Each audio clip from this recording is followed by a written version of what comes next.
Ella Marlowe was never one to believe in the supernatural. A rational, level-headed writer of crime thrillers, she was adept at constructing the intricacies of mystery and suspense on the page, but dismissed such notions in real life. However, her skepticism was about to be challenged when she moved into the Whitmore Building, a towering edifice constructed in the Victorian era, now repurposed into apartments. Its reputation was a blend of historical charm and whispered rumors of its eerie past. Ella, in pursuit of a quiet place to write and recover from a recent painful divorce, found the idea of living in such a place intriguing. Haunted or not, apartment 713 was on the top floor, overlooking the shadowy streets of the old city quarter. The day she moved in, the sky was a tapestry of gray, mirroring the somber mood that had followed her for months. Her life had been boxed up in haste, a jumble of her past and present tangled together in cardboard and tape. As she stepped into the apartment, the air felt unnervingly stagnant, as if it had been undisturbed for decades.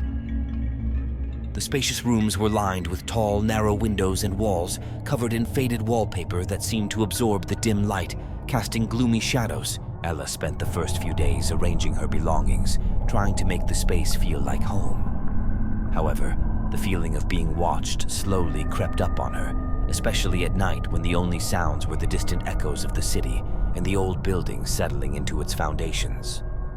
It was during these quiet hours that she first heard the whispers. At first, Ella thought the whispers were remnants of dreams, figments of her imagination mingling with reality as she hovered between sleep and wakefulness. But night after night, the whispers grew clearer, more insistent. They seemed to emanate from the walls themselves, soft murmurs calling out to her in a language she felt on the cusp of understanding. Her nights became a quest to uncover the source, tracing cold walls with tentative fingers, seeking out the origins of the sounds that disturbed her peace. Her investigation led her to the local library, where she pored over old newspapers and records relating to the Whitmore Building. She learned of its original owner, Edward Whitmore, a stern and reclusive man whose wife, Mary Ann, had died under mysterious circumstances right in apartment 713. The case had been quickly closed, attributed to an unfortunate accident, but rumors of foul play had persisted. Compelled by the whispers, Ella's search intensified, driven by a newfound purpose. One chilly evening, as the whispers swirled around her, a particular floorboard in the bedroom creaked under her step. Curiosity piqued. She pried it open with a knife to find a hidden compartment. Inside was a dusty, yellowed envelope addressed in elegant script to whom it may concern. The letter inside was written by Mary Ann Whitmore herself, penned in the desperate hours before her demise. It revealed a tale of betrayal and sorrow, accusing Edward of cruelty and expressing fear for her life. Shaken by the discovery, Ella felt an overwhelming sense of responsibility to Mary Ann. She contacted a local historian and a paranormal investigator, both of whom were fascinated by her story. Together, they held a small ceremony in the apartment, acknowledging Mary Ann's pain and declaring her innocence and righteousness to the world, or at least to the spirits that lingered. The night after the ceremony, the atmosphere in apartment 713 shifted palpably. The air felt lighter, almost peaceful. The whispers, now soft and grateful, faded away as dawn approached. Ella wrote a new book, a departure from her usual genre, telling the story of Mary Ann, blending fact with a bit of supernatural fiction perhaps, but staying true to the spirit of the letter and the whispers that had led her to uncover the truth. Months later, Ella moved out of the Whitmore Building, her book a critical success, breathing new life into her career. She left apartment 713 with a sense of closure, both for herself and for Mary Ann. Though she would never again dismiss the possibility of the supernatural, Ella found comfort in the knowledge that her actions had brought peace to a restless soul.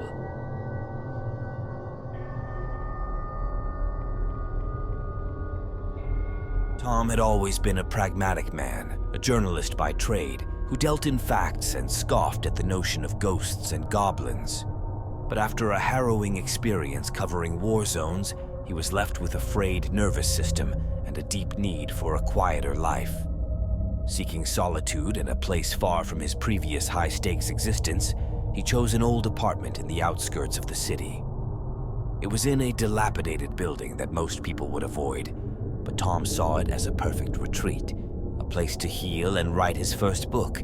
The building was nearly empty, save for one other tenant, an old man named Mr. Abernathy, who had lived there for decades.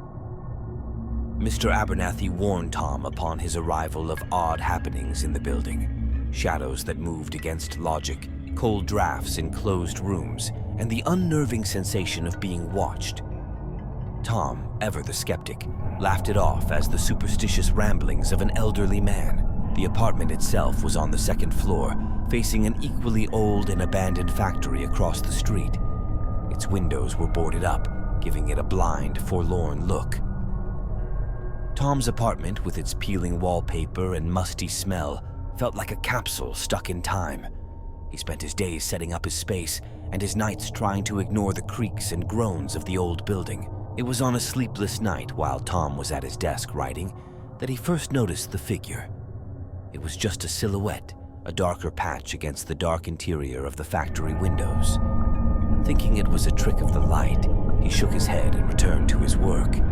But night after night, the figure returned, always appearing in the same window, always watching him. Driven by a mix of fear and curiosity, Tom decided to investigate. He ventured across the street in the dead of night, armed with nothing but a flashlight and his skepticism.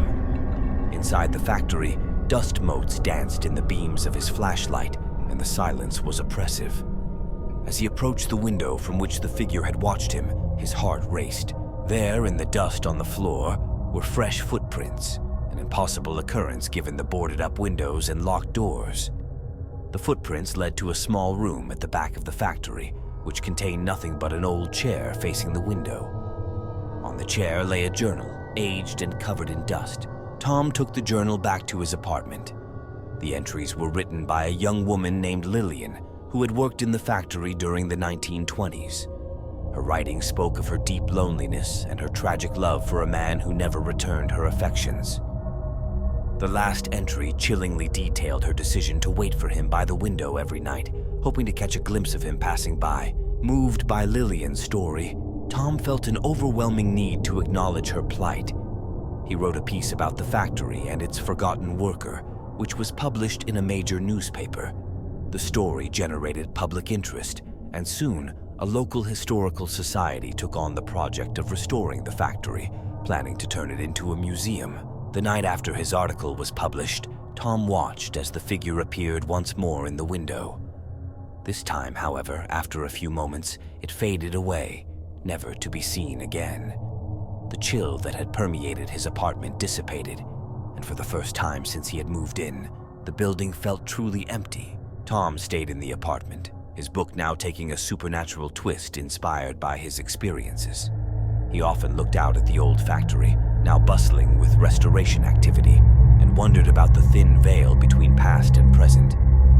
Though he never saw Lillian again, he felt a sense of peace, believing that his acknowledgement of her story had given her the closure she needed to move on.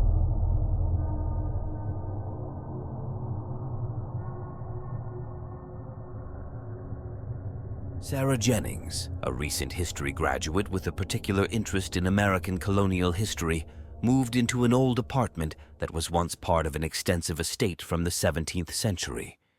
The estate was historically significant, once owned by Judge Hawthorne, a notorious figure in the witch trials. Drawn to the mystique of her new home, Sarah was excited to explore its secrets, but she was unprepared for the way the past would intertwine with her present. Upon moving in, Sarah was captivated by the old-world charm of the apartment. It was nestled in the servants' quarters of the old estate, with thick stone walls that seemed to whisper of centuries gone by. The apartment was filled with niches and alcoves, many of which Sarah eagerly explored as she settled in. Her fascination turned to unease, however, as strange occurrences began to unfold. Books inexplicably falling from shelves, sudden cold drafts, and unsettling sounds of chains and distant weeping at night. Intrigued and somewhat alarmed, Sarah delved into local archives to learn more about the estate's history.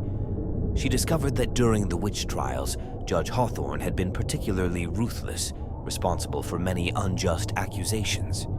His paranoia had been legendary, his justice swift and merciless. The more Sarah learned, the more she felt the weight of history pressing close within her home. During one of her explorations of the basement used for storage, Sarah uncovered a hidden room behind a false wall. Inside was a small wooden chest containing personal belongings, among them a diary belonging to Abigail, a young servant who had lived and worked in the estate during Hawthorne's tenure. The diary was a window into the past, filled with entries that captured Abigail's fears and hopes. As Sarah read, she was drawn into the young woman's world, feeling her growing terror as she became a target of the judge's suspicions. The entries became a mix of prayers and pleas, culminating in a heart-wrenching account of Abigail's arrest and her fears of impending doom. The last entry was abruptly cut off, adding to the ominous tone as Sarah immersed herself in Abigail's story. The paranormal activity in the apartment intensified. She experienced vivid dreams where she saw through Abigail's eyes, walking towards the gallows, feeling the rough hemp of the noose. She would wake from these nightmares feeling a profound sadness, and often the room would be significantly colder. Determined to help Abigail find peace, Sarah used her position at the local museum to set up an exhibit detailing the lives of those like Abigail who were persecuted during the trials. She included excerpts from the diary, aiming to humanize the victims and illustrate the tragic consequences of hysteria and fear. The exhibition received significant attention. Local schools brought students, and historians appreciated the personal touch Sarah's research brought to a well-trodden subject. On the night of the exhibition's opening, Sarah felt a palpable shift in her apartment. The air seemed lighter, the oppressive feelings of dread lifted, and for the first time, she heard what she believed to be Abigail's voice, whispering a heartfelt, "Thank you." Following the success of the exhibit, Sarah felt a newfound connection to her home. She continued to live there, the disturbances ceased, and she often thought she felt Abigail's presence, not as a specter of sorrow, but as a guardian spirit. Sarah wrote a book about her experiences, intertwining her personal journey with the historical account of the witch trials. Her book touched on themes of injustice, redemption, and the power of memory. She remained in the apartment, respectful of its history and mindful of the lessons it had taught her about the depths of human fear and the redemptive power of uncovering the truth.